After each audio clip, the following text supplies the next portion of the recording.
Makakarating na kay Dong Padilla. Kay Gob Padilla.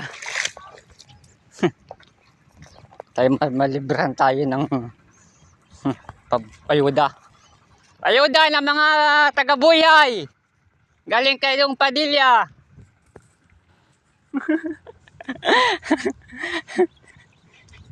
Para sa mga magdatalok, ayuda. Galing kay Dong Padilla.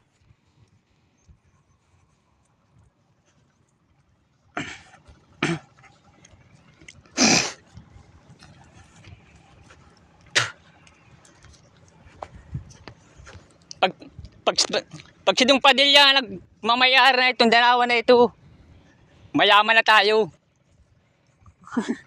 Di na tayo mananalok.